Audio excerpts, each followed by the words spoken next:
The Fox 61 News at 10 starts now. Several schools are going on winter break early. They've decided to close tomorrow and get that jump start on the holiday break because of the snow.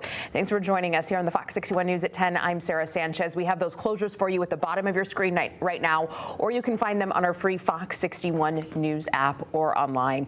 Chief Meteorologist Rachel Frank is here. And Rachel, we won't see a ton of snow necessarily, but why are we still paying attention to this one? I mean, it's just really bad timing. It's the day before Christmas Eve. A lot of people are going to be out and about running errands or traveling to get to a destination for Christmas. So this is just going to be slowing you down a little bit as we head through the day tomorrow. It's not going to be impossible to get around, but you will need to add a little bit of extra time to get to your destination, especially with the other travelers out on the road as well. This will get started between 6 to 8 o'clock in the morning. It will be light snow initially, but any untreated surfaces could be slippery. So again, add some extra time to get to your destination. I did want to show you this though, because as we head through the late morning and early afternoon, most of the state will be climbing above freezing. That's going to continue to help road conditions and will also slow down accumulation, even though we see snow off and on right into the afternoon and even into the evening. It doesn't end until between 4 to 8 p.m. tomorrow night. Again, with temperatures above freezing, it might be one of those situations where it's snowing, but it's just not accumulating very much. So a coating up to an inch or two is possible. The lowest amounts at the shoreline, valley locations, and the highest amounts may be in the Northwest Hills. Here's one of our computer models that's just come in just a few minutes ago, really showing the lower end of that range for areas around Hartford, points south and east, with just less moisture to work with and some milder temperatures overall. And again, where the colder air hangs in and the snow arrives earlier, there may be some higher totals in western Connecticut. Again, this may not be exactly right, but I'm always sharing the latest information as it comes in. We'll show you the future radar, help you plan the day, and talk about a storm that could follow after Christmas coming up. All right. Thank you, Rachel. Well, work has once again paused on a wind farm off the coast of Rhode Island. It's supposed to bring additional energy to Connecticut, but today the Trump administration suspended the project and 4 others. Fox 61's Tim Latote joins us live in studio with more on what state leaders are now saying about this. Tim, this is a big story today. For sure, Sarah. Billions of dollars of wind turbine projects are now on hold, even as some are nearly done. State leaders are frustrated by the move as they say it's a waste of resources, and dozens of people are also now out of work. But President Trump says this was in the best interest of national security.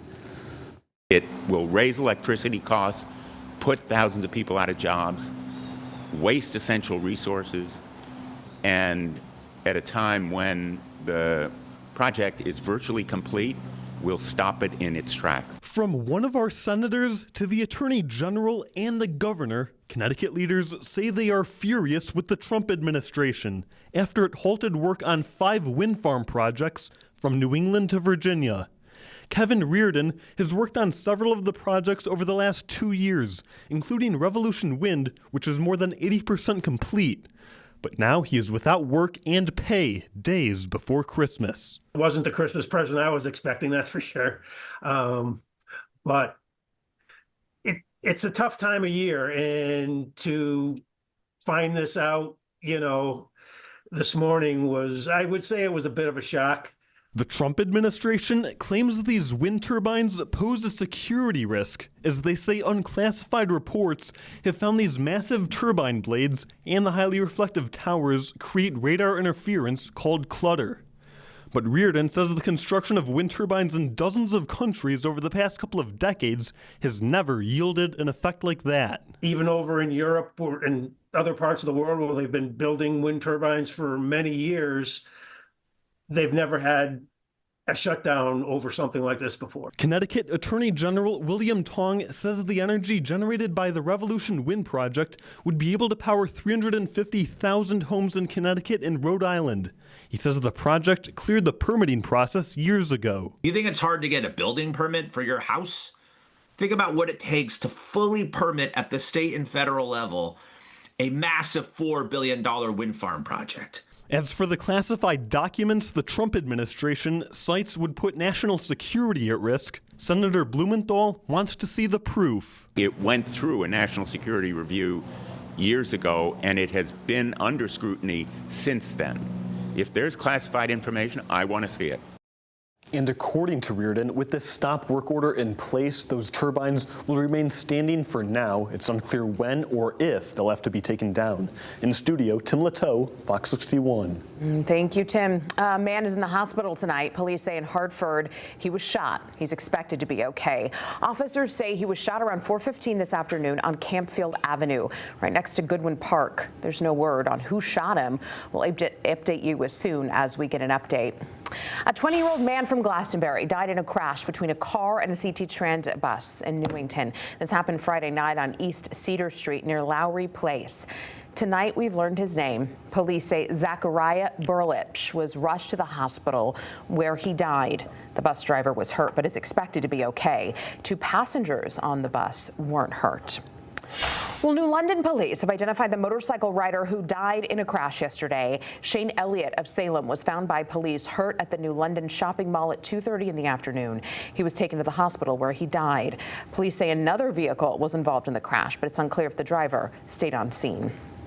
We have some new developments now in Meriden.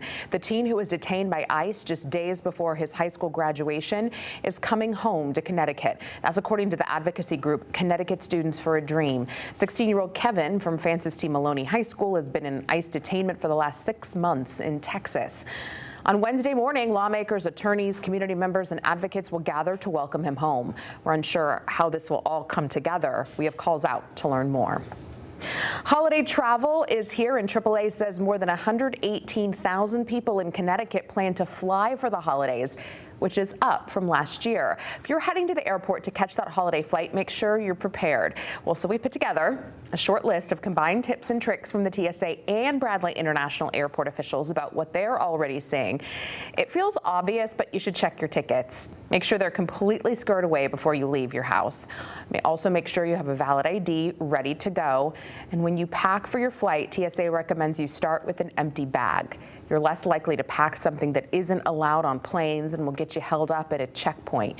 If you're bringing gifts, you should put them in bags or boxes with easy to remove lids so agents can easily check them. Once you're ready to go, get to the airport at least 2 to 3 hours ahead of time and plan where you're going to park. This morning, we spoke with some travelers who shared their recommendations for other passengers. Pretty great so far. It seems like it's moving pretty quick and no issues. Definitely sleep earlier, have breakfast. The earlier you go, the less traffic and less people you've got to deal with. Definitely checking online to see what kind of the current trend was for what people were experiencing, looking at whatever travel tips they had. Get out there as soon as you can. The TSA line might be long, but guess what? That Dunkin' line is longer at Bradley. Trust me. Bradley International Airport offers a concierge service. It's recommended for people who are first-time flyers, families, or the elderly, or people with special needs who might need a little help. A team member will help you when you get to the airport, from parking to getting on the plane. You can book that service on Bradley's website. Your feel-good story tonight. Firefighters in Vernon collect toys for kids every year, but they say the need this year was doubled. So they put a call out for help, and the community really came through. Take a look at all these toys that were donated. Tonight, firefighters went door to door to deliver every single one of them. Fox 61's Valerie Moravi joined them. Nearly 500 kids got a knock on the door Monday night, anxious to receive a toy just days before Christmas. More than 20,000 toys were delivered to hundreds of families in Vernon Monday. Members of the community and the Vernon Fire Department lined up to grab a bag with the names and addresses on the label, filled them up with toys, and loaded the trucks. The goal, to get a smile out of every family. We do have some gifts. I'm excited. He'll be super excited. I appreciate it. Of course. Coordinator for Toys for Tykes, Diane Carpenter, has been at the Vernon Fire Department for 40 years.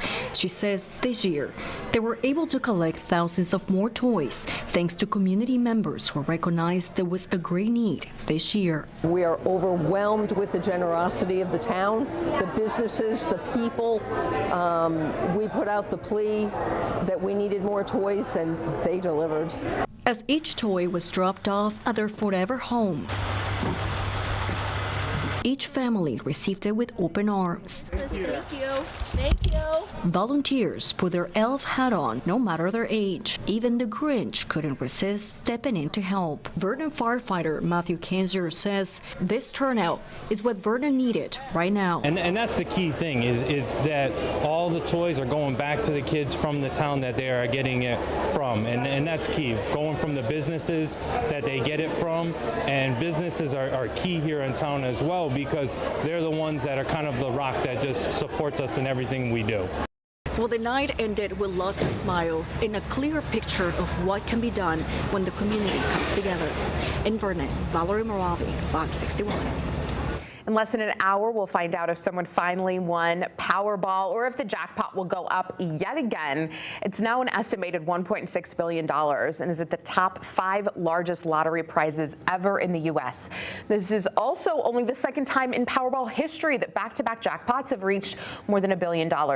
If someone wins and they choose that cash prize option, they could take home $735 million. Yeah, I take it. That's a lot of money. Tonight's drawing is at 11. We'll bring you the results once they come in.